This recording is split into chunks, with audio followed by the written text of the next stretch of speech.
सत्संगत जी, प्रेम से कहना धन निरंकार जी। सत्संगत जी, अटूट विश्वास की शक्ति।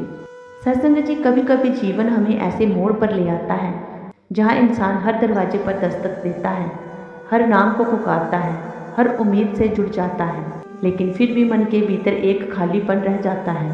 क्या कभी आपने सोचा है कि जब हम हर जगह भटकते हैं तो शायद हमारी प्रार्थना की ताकत कम क्यों हो जाती है? आज की ये कहानी सिर्फ एक ब्राह्मण और उसके बेटे की नहीं, बल्कि उस डगमगाते विश्वास की है जो हमें मंजिल तक पहुंचने से पहले ही भटका देती है। आइए एक ऐसी कहानी सुनते हैं जो हमें सिखाती है कि भक्ति में शक्ति तभी आती है जब विश्वास अटूट होता है।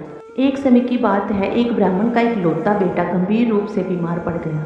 उसकी हालत दिन ब दिन बिगड़ती जा रही थी। ब्राह्मण ने हर संभव इलाज करवाया, बड़े बड़े डॉक्टरों को दिखाया, लेकिन अंत में डॉक्टरों ने हाथ खड़े कर दिए और कहा अब इसे केवल भगवान ही बचा सकते हैं। ये सुनते ही ब्राह्मण का हृदय टूट गया, पर साथ ही उसके भीतर आशा की एक किरण भी जगी। अब उसे भगवान का सहारा लेना था। सत्संगत जी, भक्ति में भटकाव की शुरुआत कैसे होती है, आइए समझते हैं। ब्राह्मण ने सबसे पहले भगवान श्री कृष्ण की पूजा शुरू की। वह दिन रात प्रार्थना करता, भजन करता, लेकिन 2 दिन बाद ही एक पड़ोसी ने कहा, अरे माँ अम्बे की पूजा करो, माँ का हृदय बहुत करुणामय होता है, वही तुम्हारे बेटे को बचा सकती है। ब्राह्मण तुरंत विचलित हो गया। उसने कृष्ण जी की पूजा छोड़कर माँ अम्बे की आराधना शुरू कर दी। कुछ दिन बीते ही थे कि किसी और ने कहा, गणेश जी की पूजा करो, वह विघ्नहर्ता हैं, सभी बाधाओं को दूर करते हैं, उन्हीं की पूजा करो। अब ब्राह्मण ने माँ अम्बे की पूजा छोड़ दी और गणेश जी की पूजा करने लगे।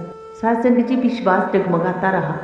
फिर किसी ने उसे गायत्री मंत्र का जाप करने की सलाह दी। उसने तुरंत मंत्र जप शुरू कर दिया।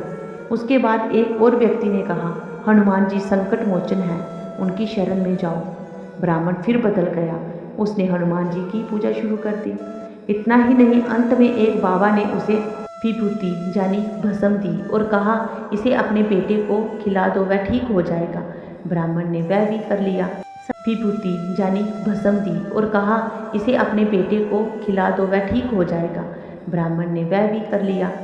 सत्संग जी, लेकिन इन सब प्रयासों के बावजूद भी 2 दिन बाद उसका बेटा इस दुनिया को छोड़कर चला गया। ब्राह्मण टूट गया। वह समझ नहीं पा रहा था कि उसने कितनी भक्ति, कितने प्रयास किए, फिर भी भगवान ने उसकी प्रार्थना क्यों नहीं सुनी। सत्संग जी, इस कहानी के माध्यम से एक गहरी बात समझ आती है। ब्राह्मण ने कई भगवानों को याद किया, लेकिन किसी एक पर भी उसका अटूट विश्वास नहीं था। उसका मन स्थिर नहीं था। जिसने जो कहा वह उसी के अनुसार अपनी भक्ति बदलता रहा। उसकी प्रार्थना में ना तो एकाग्रता थी, ना ही दृढ़ विश्वास। इसलिए प्यारे साध संगत जी, सच्ची भक्ति का आधार केवल पूजा पाठ नहीं, बल्कि अटूट विश्वास होता है। जब हमारा मन डगमगाता है तो हमारी प्रार्थना भी कमज़ोर हो जाती है, लेकिन जब विश्वास अटल होता है तो वही प्रार्थना चमत्कार कर सकती है। इसलिए साध संगत जी, एक ही मार्ग चुने, उस पर दृढ़ रहें और पूरे विश्वास के साथ परमात्मा निरंकार को याद करें, तभी भक्ति में शक्ति होती है।